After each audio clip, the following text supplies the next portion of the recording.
ओम नमः शिवाय नमः शिवाय। ओम गुरु ब्रह्मा गुरु विष्णु गुरु महेश्वर ओम महादेव नमस्ते। ओम सर्वमंगला शिव साधिके शरणे त्र्यंबके गौरी नारायणी नमस्ते। भक्तों, आज सुबह प्रातः काल आपसे फिर से चर्चा करने का मौका मिला भाई। आज फिर से एक बार दोबारा भी ब्रह्म मुहूर्त के टाइम पूजन के बाद प्रातः काल पूजन पाठ करने के बाद निपटा हूँ तो आपसे बात करने की इच्छा हुई। दोस्तों, आजकल की जो युवा पीढ़ी है वो कहीं ना कहीं परिवार को लेकर, माता पिता को लेकर ज़्यादा उन लोगों में सिंसियरिटी नहीं रहती है। वो हमेशा कहीं ना कहीं माता पिता को लेकर ज़्यादा, जो पुराने ज़माने में होता था कि माता पिता के सुबह पैर पड़ने के बाद ही बच्चे निकलते थे या शिक्षा ग्रहण करने जाते थे, लेकिन आजकल के बच्चे जो हैं बिल्कुल किसी भी चीज़ को लेकर ज़्यादा सिंसियर नहीं है। तो आपसे यही निवेदन है कि जो नए युवा हैं उनको हमेशा सोचना चाहिए कि कभी भी जीवन में माता पिता से बढ़कर कुछ भी नहीं। उनकी सेवा करोगे तो आपका जीवन तर जाएगा। सातों जन्मों तक आपके सातों जन्म ऐसे रहेंगे कि जीवन में कभी कोई दिक्कत या तकलीफ नहीं आएगी। माता पिता की सेवा ही सबसे बड़ी सेवा है। दोस्तों, ये जीवन में हमेशा ध्यान रखिए कि कभी भी माता पिता का अनादर मत कीजिए। जीवन में अगर आपको कभी भी कोई दुख हो या कुछ तकलीफ हो तो सबसे ज़्यादा दुख माता पिता को ही होता है। तो उनसे बड़ा आपका कोई भी शुभ चिंतक नहीं है।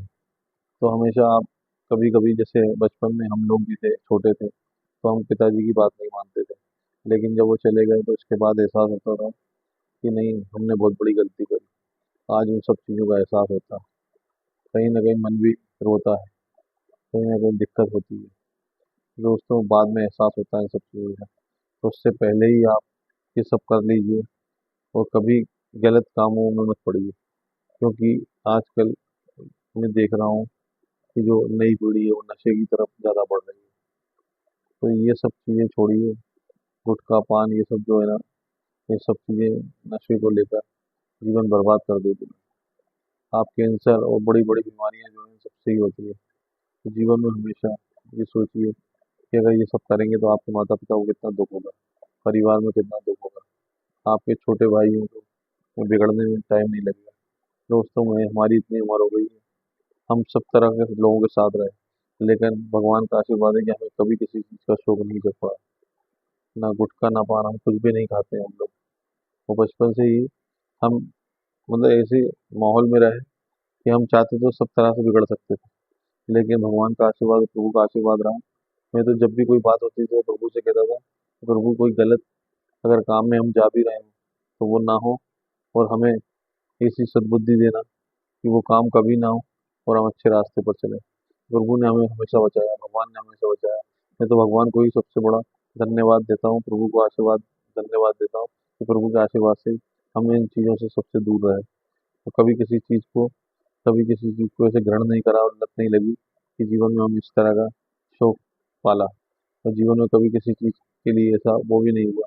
हमें तो ये भी नहीं मालूम कि सिगरेट का और गुटखे का और जर्दे का स्वाद क्या होता है। वो तो हमने आज तक नहीं चखा। तो दोस्तों, जीवन में ये सब चीज़ें आती हैं और जीवन का एक अभिन्न अंग है।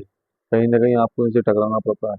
तो आप सोचिए, विचार कीजिए और ये सब चीज़ें कभी मत कीजिए और माता पिता का आशीर्वाद लीजिए, क्योंकि ये सब चीज़ें अगर आप करेंगे तो सबसे ज़्यादा दुख अपने माता पिता को ही होता है।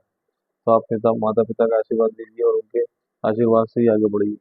और भगवान को सुबह याद कीजिए, ब्रह्म मुहूर्त के टाइम आप देखिए आपके जीवन में कितना परिवर्तन आएगा। जीवन एक अलग सुखमय स्थिति की ओर जाएगा। जीवन में कभी कोई दिक्कत नहीं होगी।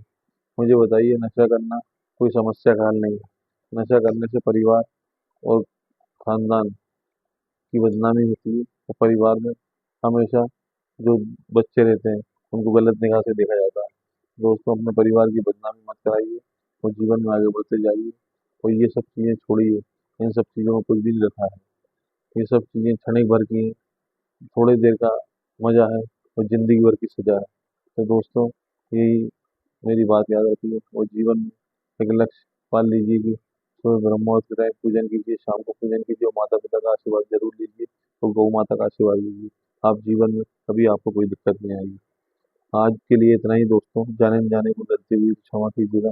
आपका धर्मेंद्र यादव।